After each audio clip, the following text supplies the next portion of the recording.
I landed a client for 15K for 3 months. I Mm-hmm. think it is like the best thing that could have happened to me. We showed him the bot. We were just like, hey, let's check this out. And he was like, at like the 3,000 whatever company that he's been with, this is like top 3 implementation. Yeah, dang. If you implement everything that you learn, you can definitely like get all your value back in like 100 times more. Welcome everyone to the channel. Today we are going to talk to someone who went from Instacart driving to now earning $5,000 a month coding bots. He's a mentee of mine and we worked on some pretty cool projects together. Everyone welcome Ilya.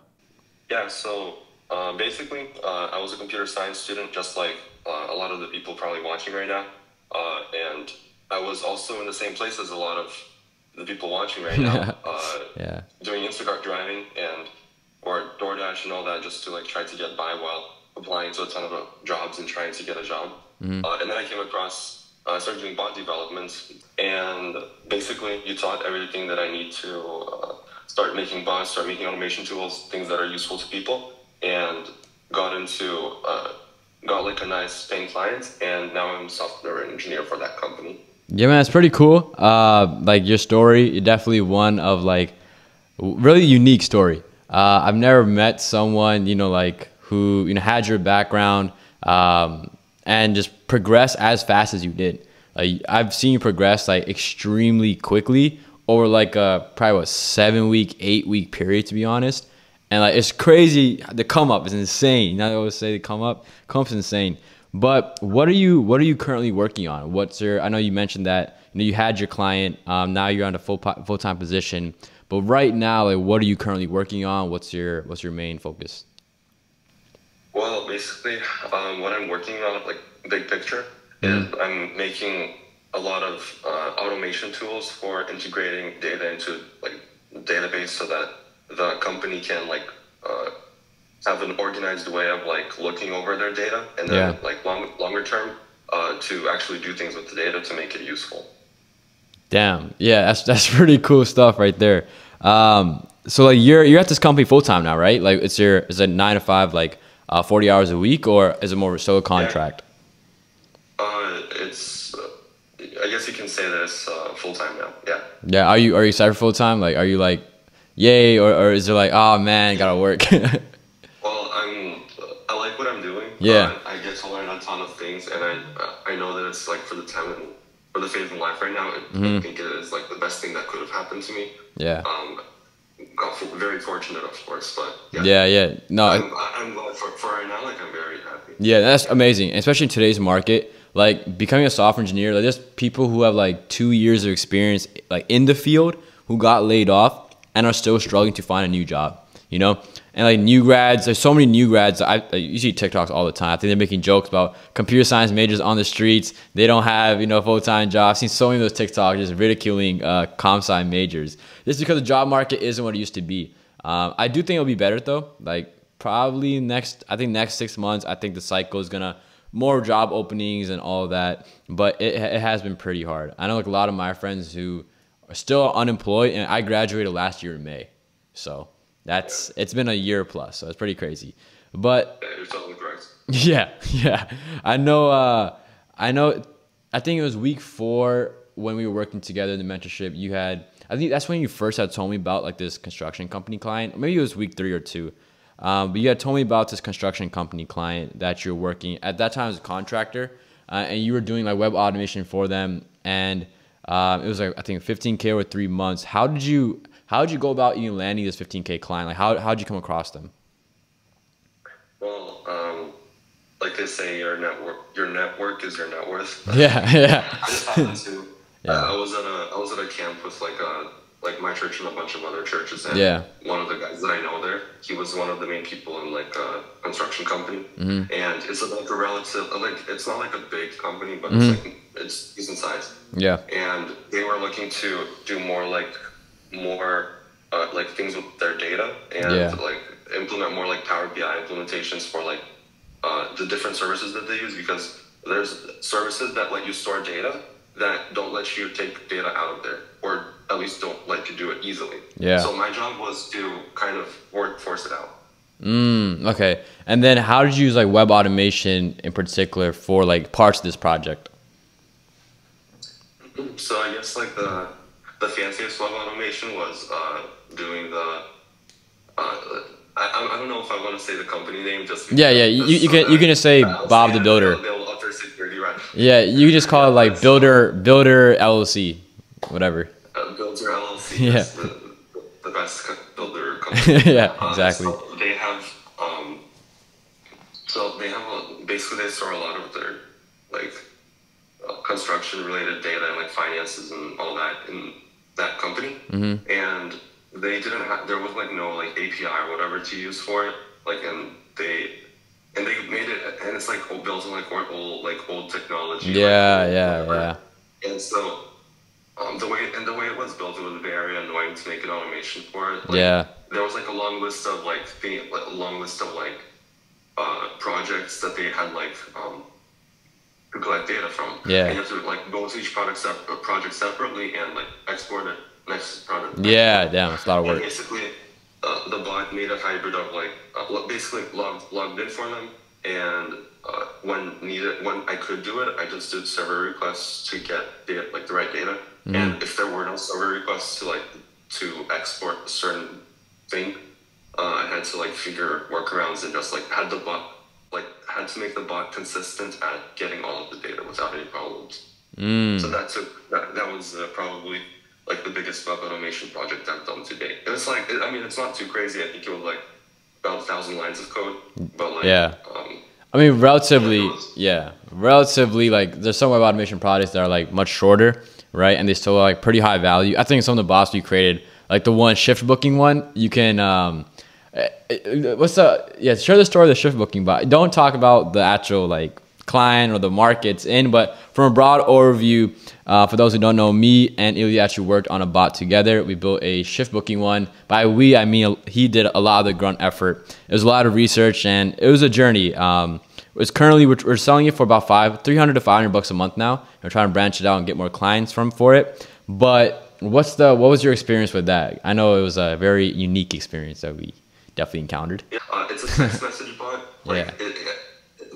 It's like a company that sends its like workers like text messages, and you have to respond to a text message really fast. Mm-hmm. Like it says like reply 1 2 3 4, and you have to reply with 1 2 3 4 as fast as possible. Yeah. Instantly. And so we thought it's gonna be easy to make like a simple use one of those API phone number tools like Twilio. Yeah.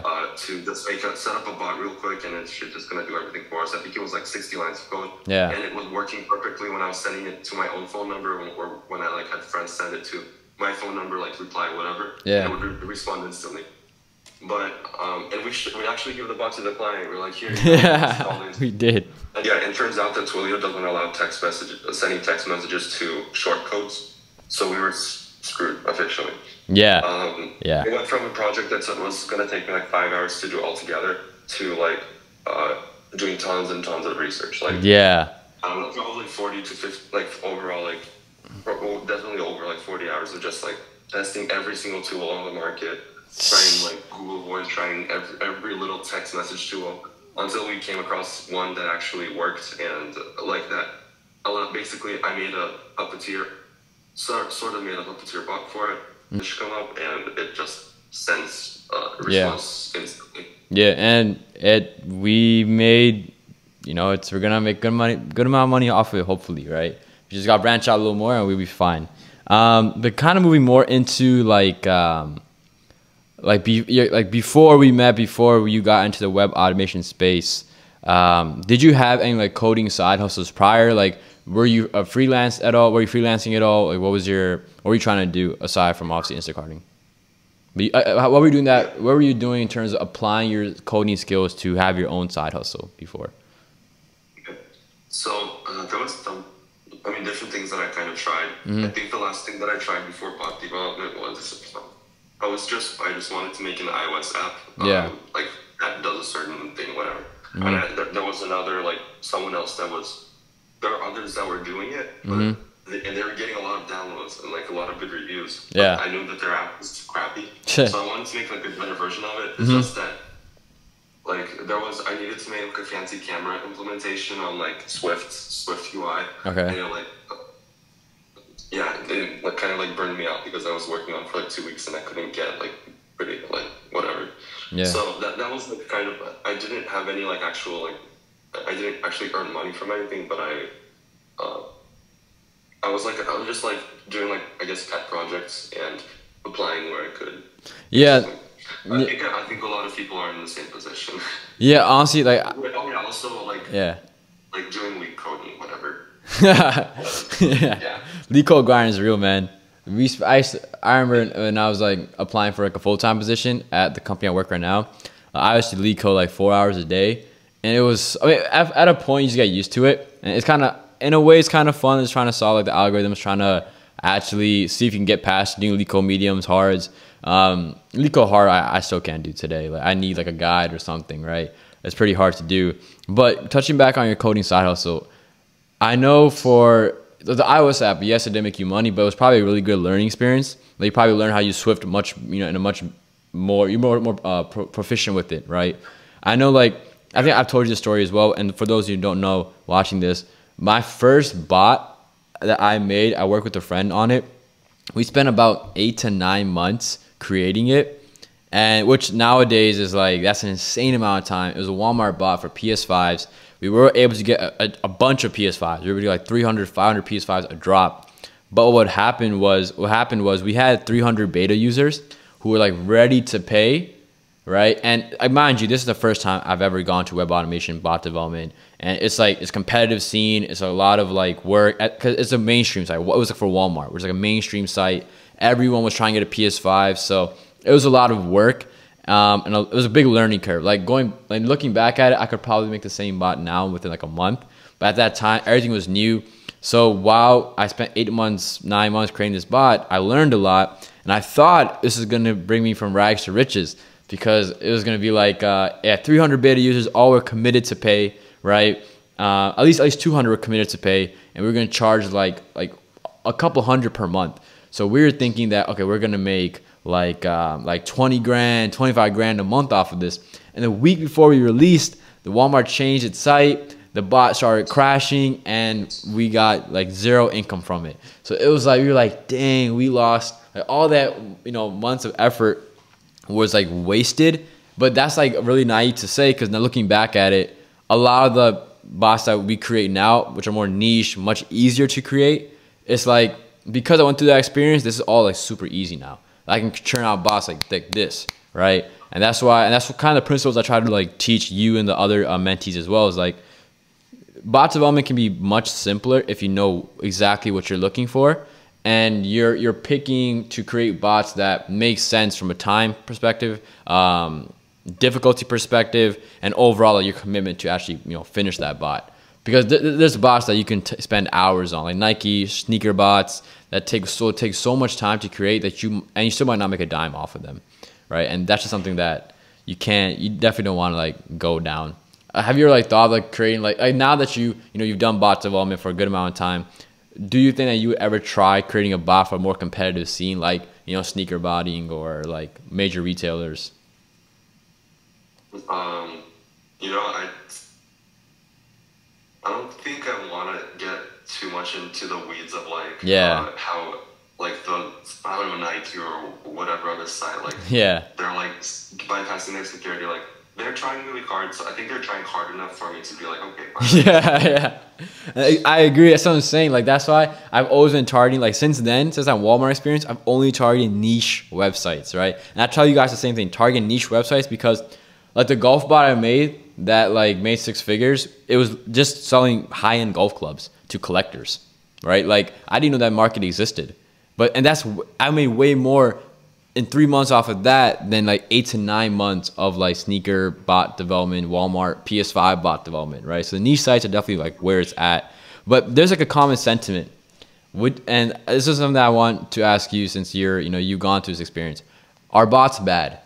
Yeah, well, the thing is, bots are not like bad or good or something. They're tools, and there's a lot of like there's any automation you can think of. It's all like, technically you can call it a bot, and you can order a pizza with a bot, or you can like collect data, your own data that your own company has. Like you can use bots to be able to obtain it, well, web scrapers, bots, whatever you want to call it.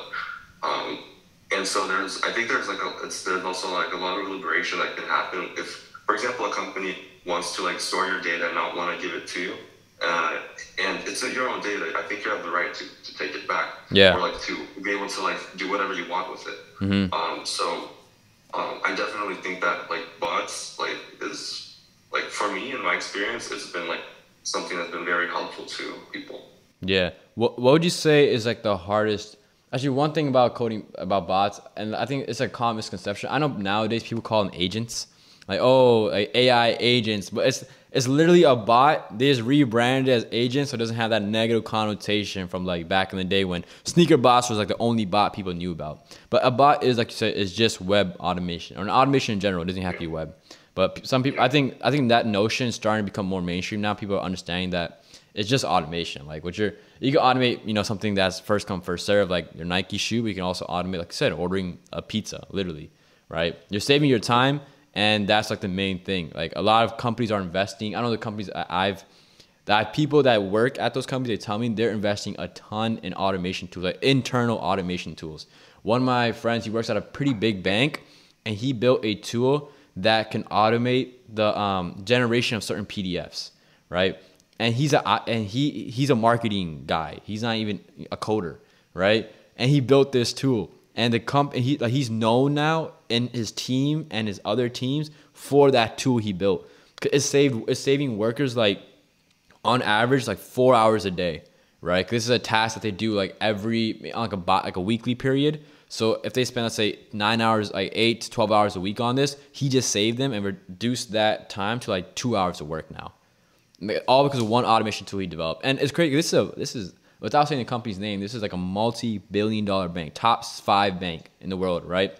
And they didn't think about this. Like, it's crazy. Like the older companies, they haven't jumped into the automation space yet. They're still taking some time to get into the automation space, but it's definitely going to be a space that's going to be worth like, it's already worth multi-million, multi-billion, but I think it'd be like definitely a $1 trillion industry with people who create these tools that do a lot of like time saving for companies. Yeah. Yeah, actually, I have something to add on about that.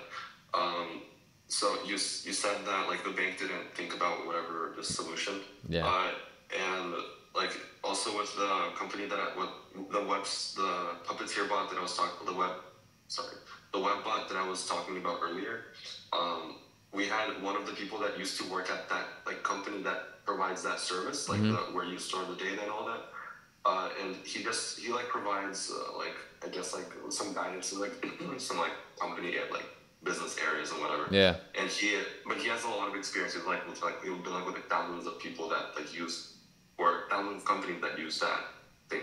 Yeah. And when he's like, we showed him the bot, we were just like, hey, let's check this out. And he was like, dang, like this is the like that's I don't know, like the 3,000 whatever company that he's been with. This is like top 3 implementation. Yeah, dang. He was like, this is really good.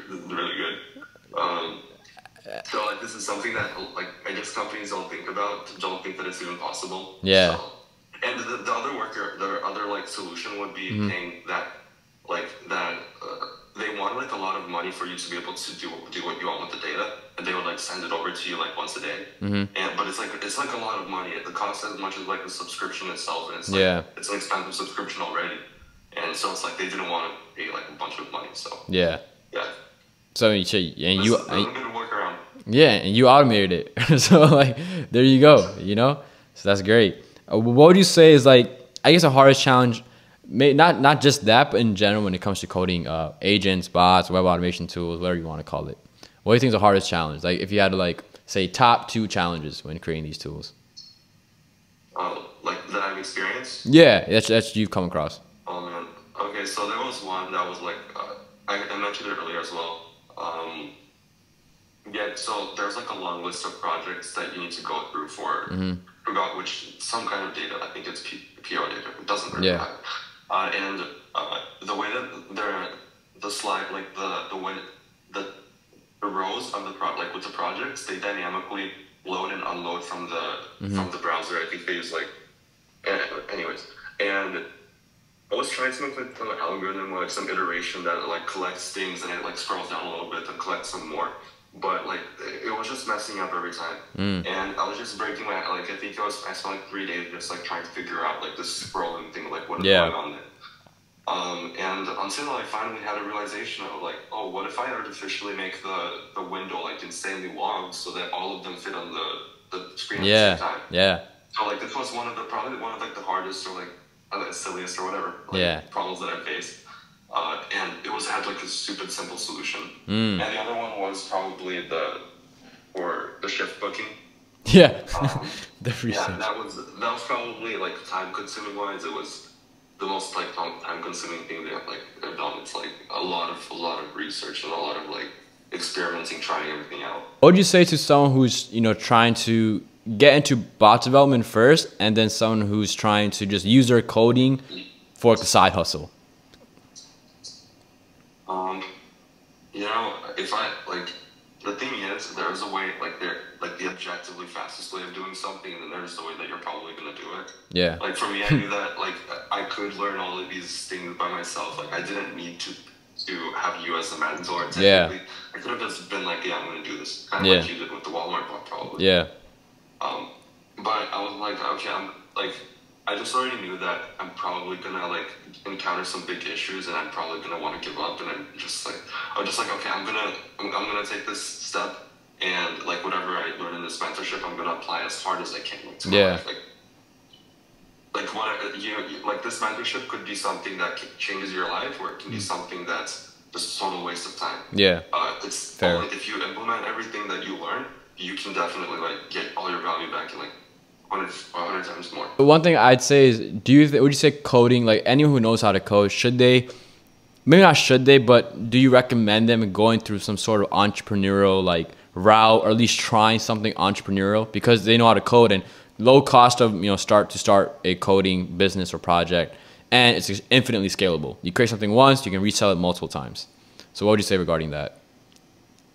Well, I would definitely recommend trying it out at least, because I mean you'd be surprised. Maybe there's like friends that you have or something. Like in my case, I just happened to have a friend that's that like what like really impacted my life in this way. That I was able to like get actually start working for them. Yeah. But like it's one of those things where like, and I guess I haven't like hit like the jackpot of like what like kind of like how you did with some of your like, you were able to earn like a lot of money just off of like doing some like simple things. I'm getting there, but I was still working on like just I can definitely see how it works, and that it's definitely worth pursuing. If you want to earn some money, or if you just want to get that, like it's gonna look good on your resume anyways. You know? Yeah. I think, for example, they have projects, like any developer will have projects on their resume. But if you're okay, so most students, college majors, right, that are CS majors, they'll probably have like, you know, an AI machine learning project on their resume, maybe like some school projects, right? Maybe one personal project that they're passionate about, right? Think about from a recruiter's perspective, everyone's gonna have that nowadays. Everyone's gonna have the school projects. Everyone's gonna have the AI, you know, MBA, performance predictor. I had that actually on my resume at first. Those type of projects, but not many people are gonna have projects that you can say, I built this for X amount of clients, bringing them X amount of revenue or saving them X amount of hours of time, right? And those are the things that's really gonna separate people, especially in the next year, or the next job cycle, the job cycles to come, is like creating client-facing projects. And that's really something you can only do if you decide to go through like a side hustle. It doesn't have to be web automation, it can be any like website development, right? It can just be like starting your own SaaS, right? It can be anything. And I think that's where a lot of developers should be going towards, especially if they want to get like a really good, you know, full-time job, as well as just make money using their skills. Because coding is like a skill that can make you a lot of like, it can really set you apart financially. You've come a long way in your development journey. So what would you say is like your future plans? Like what's next for you? Since I've been able to find this opportunity to be like basically the first time the company ever hired like this, like someone that's like doing software engineering, automation and all that. I think my I guess like 1 to 2 year mark, or like next, like I don't know how long, like as long as they really need my like like I'm able to like progress and like help them as much as I can, I want to stay there. And Yeah. because it's like I know that the company provides a lot of areas of growth for you. Like if you think you can do something, they'll just let you try. Yeah. You know. Okay. So, and there's really good people there. So, but like long term, like I don't know, like 5 to 10 years ahead, I would want to have something of my own. I don't know, maybe a consultancy agency or or like just I don't know, like if I could make a SaaS, think of something good, like a good idea, and make it. That would be amazing.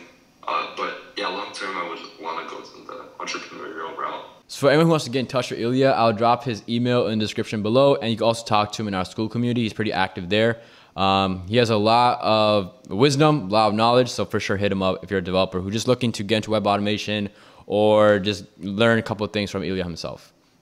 So, all right, thanks, you guys. Yep. I would definitely be very happy to help anyone who wants. So. Yep.